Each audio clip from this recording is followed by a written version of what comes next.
तिब्बत में यह प्राचीन कहावत है कि सैकड़ों चलते हैं लेकिन मुश्किल से एक पहुंचता है, वह भी दुर्लभ है। मुझे एक प्राचीन तिब्बती कथा याद आती है।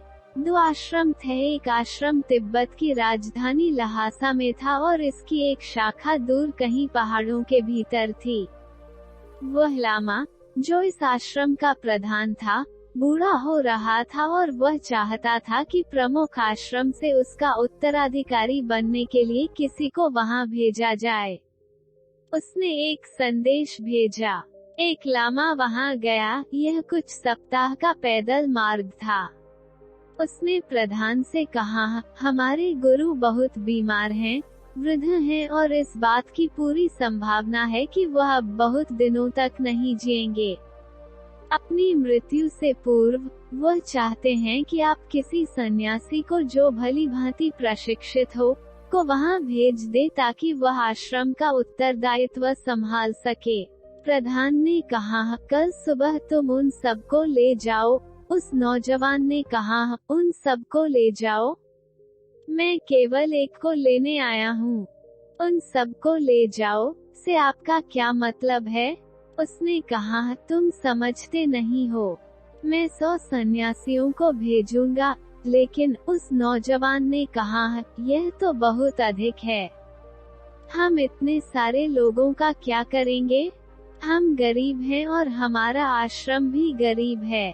100 सन्यासी हमारे ऊपर भार होंगे और मैं तो केवल एक को भेजने की प्रार्थना करने यहाँ आया हूँ। प्रधान ने कहा, चिंता न करो, केवल एक ही पहुँचेगा। मैं भेजूंगा 100, पर 99 राह में ही खो जाएंगे।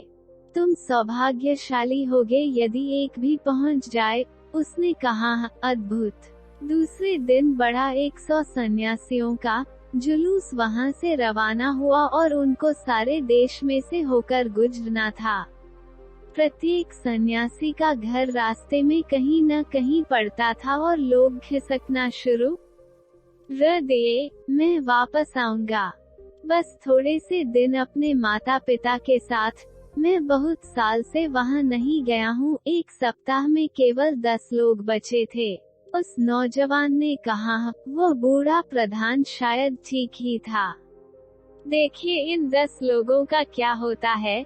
जैसे ही वे एक नगर में उन्होंने प्रवेश किया, कुछ सन्यासी आए और बोले कि उनके प्रधान की मृत्यु हो गई है, इसलिए आपकी बड़ी कृपा होगी। आप 10 हैं।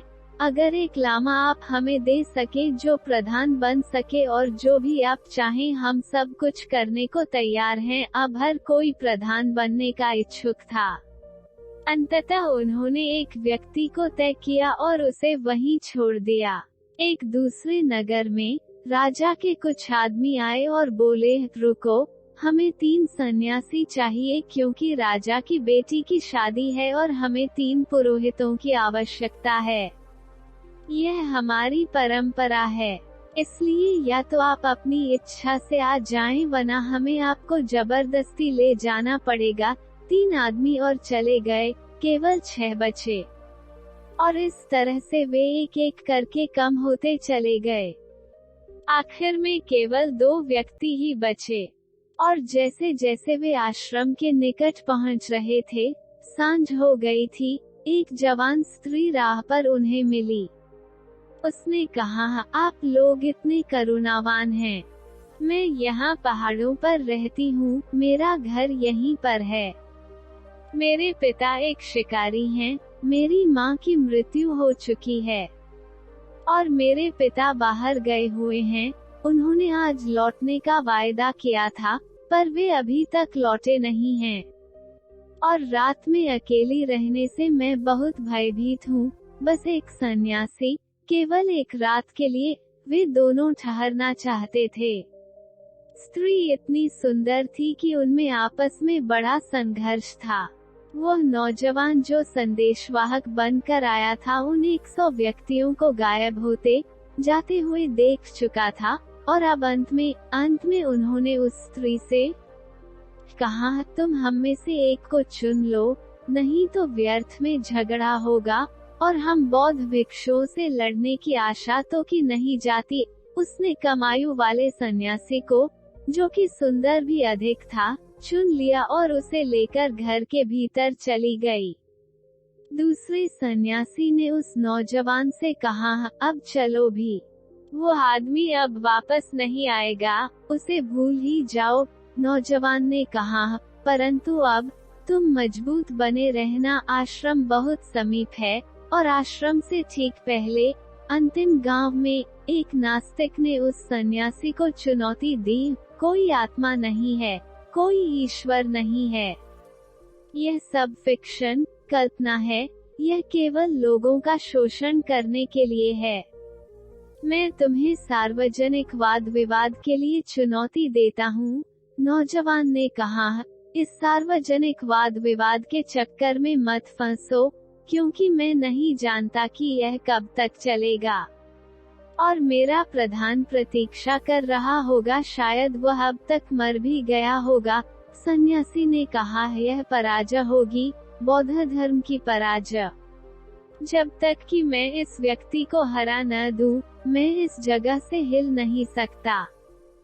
सार्वजनिक वाद विवाद तो अब होगा ही, अतः सारे गांव को खबर कर दो। नौजवान ने कहा, अब बहुत हो गया, क्योंकि तुम्हारे गुरु ने कहा था कि कम से कम एक तो पहुंचेगी ही, पर ऐसा लगता है कि अकेला मैं ही वापस पहुंचूंगा। उसने कहा, तुम यहाँ से भाग जाओ, मैं एक तार्किक हूँ और मैं इस तरह की चुनौती बर्दाश्त नहीं कर सकता, इसमें चाहे महीनों लग जाए। हम हर बात की विस्तार से चर्चा करने जा रहे हैं, क्योंकि मैं जानता हूँ, मैंने इस आदमी के बारे में सुना है, वह भी बड़ा बौद्धिक, बड़ा दार्शनिक व्यक्ति है। तुम जाओ, और यदि वाद विवाद में मैं जीत गया तो मैं आऊंगा, यदि मैं हार गया तब मुझे उसका शिष्य हो जाना पड़ेगा, फिर मेरी प्रतीक्षा न करना। ने कहा, यह तो बहुत हो गया। वो आश्रम पहुंचा। बूढ़ा प्रधान प्रतीक्षा कर रहा था। उसने कहा, तुम आ गए, तुम ही मेरे उत्तराधिकारी होगे। उन 100 में से तो कोई यहाँ आने से रहा, और गुरु जानता था कि केवल एक ही वहाँ पहुँचेगा।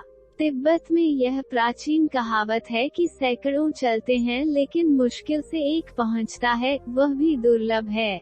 अगर आप अपने जीवन में कुछ सीखना और हासिल करना चाहते हैं तो हमारे चैनल को सब्सक्राइब करें।